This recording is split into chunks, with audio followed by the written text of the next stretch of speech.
წიგნის მოახლოებული ტალღა 5 იდეა 5 წუთში. მუსტაფა სულეიმანი გვაფრთხილებს.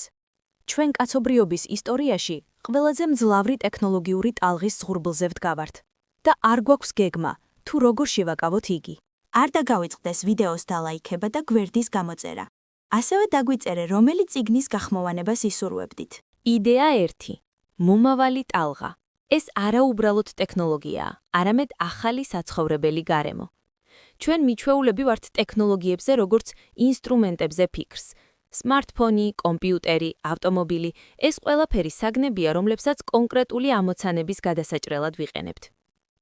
მუსტაფა სულეიმანი ამტკიცებს, რომ ხელოვნური ინტელექტისა და სინთეზური ბიოლოგიის მიმართ ასეთი მიდგომა ფუნდამენტურად მცდარია. ეს არ არის უბრალოდ რიგითი ინსტრუმენტები. ეს არის მომავალი ტალღა, ყოვლის მომცველი ძალა, რომელიც არა მხოლოდ ჩვენი ცხოვრების ცალკეულ ასპექტებს შეცვლის, არამედ გახდება ახალი გარემო, რომელშიც ვიცხოვრებთ, ვიმუშავებთ და ვიფიქრებთ. ავტორი ამ ტალღას ადარებს ელექტროენერგიის გამოჩენას ან ინტერნეტის გავრცელებას, მაგრამ აღნიშნავს, რომ მისი მასშტაბი და სიჩქარე შეუდარებლად უფრო დიდი იქნება. ხელოვნური ინტელექტი ავტომატიზაციას გაუკეთებს არა მხოლოდ ფიზიკურ, არამედ ინტელექტუალურ შრომასაც. სინთეზური ბიოლოგია მოგცემს თავად სიცოცხლის დაპროგრამების შესაძლებლობას. ეს ტალღა თან მოაქვს უზარმაზარ დაპირებებს, მაგრამ უზარმაზარ საფრთხესაც. იგი განსაზღვრავს ჩვენი საუკუნის მიმდინარეობას. მოიტანს აყვავებასა და სიუხვეს, მაგრამ ასევე შეიძლება წარმოშვას არასტაბილურობა და კატასტროფა. ერთად ეს ორი ტექნოლოგია ქმნის მულტიპლიკატორის ეფექტს. ხელოვნური ინტელექტი აჩქარებს აღმოჩენებს ბიოლოგიაში, ხოლო ბიოლოგიური სისტემები შეიძლება გახდეს ახალი ტიპის გამოთვლების საფუძველი. აქ მთავარი აზრი იმაშია, რომ ამ ტალღისგან თავის დამალვა ან მისი იგნორირება შეუძლებელია. იგი შეეხება ყველას, სახელმწიფოთა მეთაურებიდან რიგით მოქალაქეებამდე. მისი შეჩერების მცდელობა იგივეა, რაც მოქცევის შეჩერების მცდელობა შიშველი ხელებით. საკითხი არა იმაშია დაგვფარავს თუ არა ეს ტალღა, არამედ იმაში, როგორ ვისწავლოთ მასზე ცურვა, რომ არ დავიხრჩოთ. იდეა 2. მთავარი გამოწვევა. შეკავების პრობლემა. თუ ტალღა გარდაუვალია, მაშინ კაცობრიობის მთავარი ამოცანა ისწავლოს მისი კონტროლი.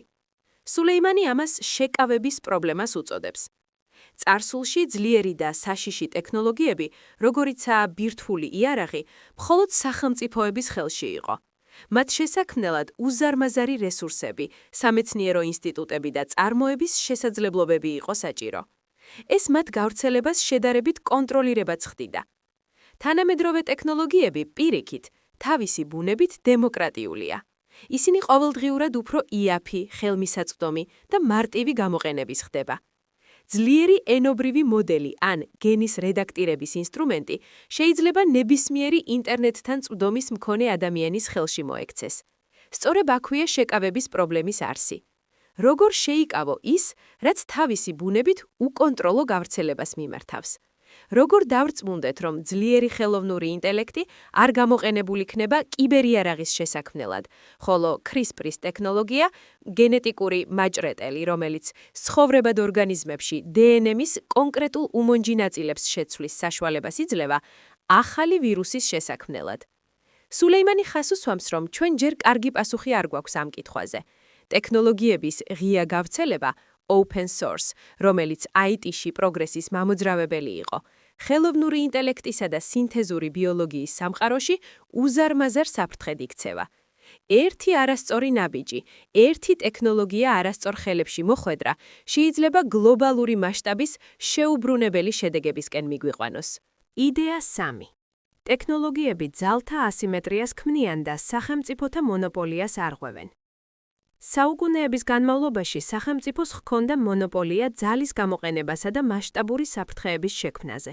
მხოლოდ ქვეყანას შეეძლო არმიის შეკრება, ომის წამოწყება და მასობრივი განადგურების იარაღის შექმნა. მოახლოებული ტალღა ამ მონოპოლიას არღვევს.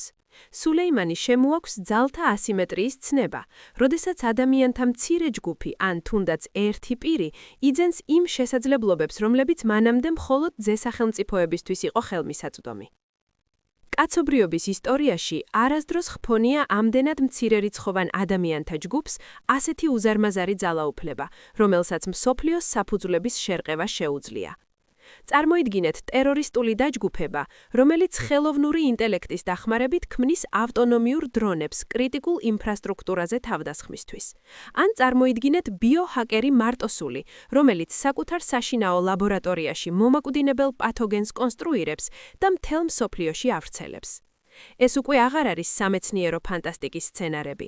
ესენი უახლოესი მომავლის სავსებით რეალური საფრთხეებია. ტექნოლოგიები მცირე ჯგუფებს უპრეცედენტო სიმძლავრეს ანიჭებს, მაშინ როდესაც მოუქნელი სახელმწიფო მანქანები უბრალოდ ვერ ასწრებენ ამ გამოწვევებზე რეაგირებას. ეს ახალი რეალობა სრულად ცვლის ძალთა ბალანსს მსოფლიოში. სახელმწიფოები თავიანთ ერთ-ერთ უმთავრეს ფუნქციას კარგავენ, მოქალაქეთა უსაფრთხოების უზრუნველყოფას. იმიტომ რომ საფრთხეები ზედმეტად გაფანტული, სწრაფი და არაპროგნოზირებადი ხდება. არ დაგავიწყდეს ვიდეოს დალაიქება და გვერდის გამოწერა. ასევე დაგვიწერე, რომელი წიგნის გახმოვანებას ისურვებდით. იდეა 4. ეროვნული სუვერენიტეტი საფრთხის წინაშეა. წინა იდეის ლოგიკური შედეგი თავად ეროვნული სახელმწიფოს ცნების კრიზისია. თანამედროვე პოლიტიკური სისტემები და საზღვრები იმ ეპოქაში ჩამოყალიბდა, როდესაც ინფორმაცია, კაპიტალი და საფრთხეები ნელა გადაადგილდებოდა. დღევანდელი სამყარო სხვაა. ტექნოლოგიები საზღვრებს არ ცნობენ. ერთ ქვეყანაში დაწერილმა კოდმა შეიძლება წამებში გამოიწვიოს ქაოსი მეორეში. მიწისქვეშა ლაბორატორიაში შექმნილმა ვირუსმა შეიძლება კვირებში მოიცვას მთელი პლანეტა. როგორ შეუძლია ცალკეულ მთავრობას ხელოვნური ინტელექტის რეგულირება, თუ მას გლობალური კორპორაციები და საერთაშორისო გუნდები ავითარებენ? როგორ შეუძლია მას ბიოლოგიური საფრთხის თავიდან აცილება, თუ მისი შექმნის ინსტრუმენტები მთელ მსოფლიოში ხელმისაწვდომია? სულეიმანი ამტკიცებს, რომ ჩვენი დღევანდელი მმართველობის ინსტიტუტები უიმედოდ მოძველებულია. ისინი ზედმეტად ნელია, ზედმეტად ბიუროკრატიზებულია და ზედმეტად შეზღუდულია ეროვნული ჩარჩოებით იმისთვის, რომ გაუმკლავდნენ სწრაფ, გლობალურ და ყველგან ამცვერთველ ტექნოლოგიებს. ამ ტალღის მართვა ჩვენი დროის განმსაზღვრელი გამოწვევაა. სასწორზე თავად ეროვნული სახელმწიფოს კონცეფციის გადარჩენაა დადებული. ჩნდება ფუნდამენტური კითხვა. თუ სახელმწიფოს აღარ შეუძლია ტექნოლოგიების ეფექტიანად კონტროლი და უსაფრთხოების უზრუნველყოფა, მაშინ მმართველობის რა ფორმა დაიკავებს მის ადგილს? ავტორი მარტივ პასუხს არ იძლევა, მაგრამ ნათლად აცხადებს, რომ სტატუს-კვოს შენარჩუნება კატასტროფისკენ პირდაპირ გზაა. იდეა 5. გვჭირდება ვიწრო ბილიკი ანარქიასა და ტოტალურ კონტროლს შორის.